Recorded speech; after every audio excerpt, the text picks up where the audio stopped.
Hello guys! Hello! This is for water sign, Pisces, Scorpio, and Cancer. Welcome back guys! Dito sa daily tarot reading natin. So this is for water sign, Pisces, Scorpio, and Cancer. Tingnan natin, timeless lang tayo. So kailan to maririnig ng mga Pisces, Scorpio, and Cancer. Or kung kailan mo to makikita. Okay, so let's check. Water sign, Pisces, Scorpio, and Cancer. Water sign, Pisces, Scorpio, and Cancer. Water sign, Pisces, Scorpio, and Cancer. Alright, so, first card natin. And, alright. Okay, first card mo dito is 5 of Cups. Second card is 6 of Cups. And Queen of Pentacles. Sinasabi ng baraha sa'yo dito, water sign, Pisces, Scorpio, and Cancer, na possible ka, okay? There's a possibility here na manghinayang ka eh, 'di ba? So you're going back from the past. Maybe this is money. So maybe ang parang nakikita natin dito, may water sign, Pisces, Scorpio, and Cancer na marirealize niya na marami pala siyang pera na hinawakan. Or marami pala siyang opportunity na kumita ng malaki sa past niya, pero hindi niya ginawa. Parang ganun. Yung 5 of Cups dito, this is regrets, this is worries, this is fear. Para siyang yun, nabasag yung cups mo eh. So, ibig sabihin, this is literal na maraming nawala sa'yo. It's either nawalan ka ng pera, nawalan ka ng relationship, nawalan ka ng kaibigan, nawalan ka ng tiwala, parang ganon. But, yung 6 of Cups dito, sinasabi ng baraha sa'yo na naka-move on ka na, pero paminsan-minsan, diba, nare-realize mo pa rin, naiisip mo pa rin na, eto pala yung nangyari sa akin sa past. Okay. Water sign, Pisces, Scorpio, and Cancer.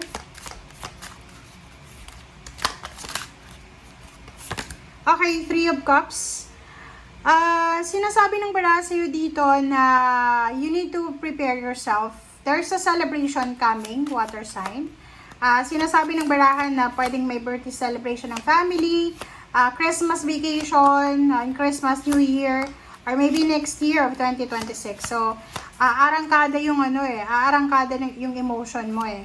Marami kang rason para mag-celebrate simula ngayon.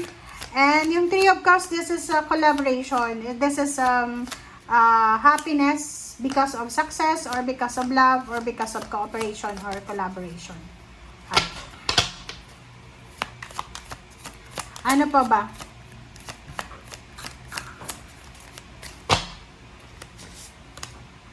Death card.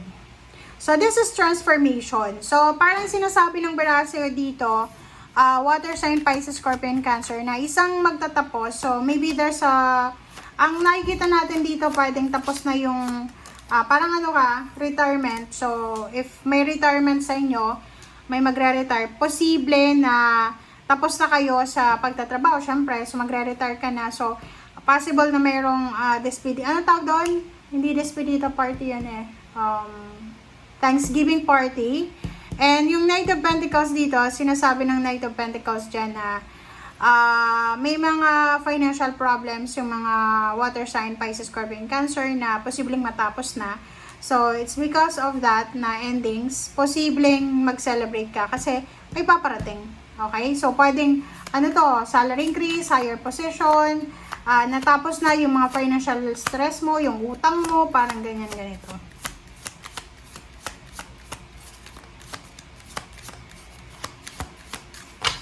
Alright. Ano pa ba? Okay. 7 of Wands, protection. So, don't worry, you are protected. You are guided ng mga spiritual helpers mo. But mayroon kang kailangan proteksyonan. So, sa kasalukuyan, you need to protect what you have.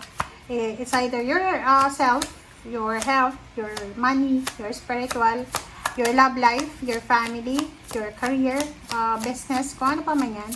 Kailangan mo daw na proteksyonan. 6 of Swords. So, sinasabi ng baraha sa atin na there's an incoming travel, there's an incoming relocation, movement. You need to prepare yourself kasi mayroong level up. So, promotion, salary increase, change of career, travel, yun nga, merong ano to migration, or parang meron dito na changes na posibleng magbago because of your hard work. This is hard-earned success. Level up.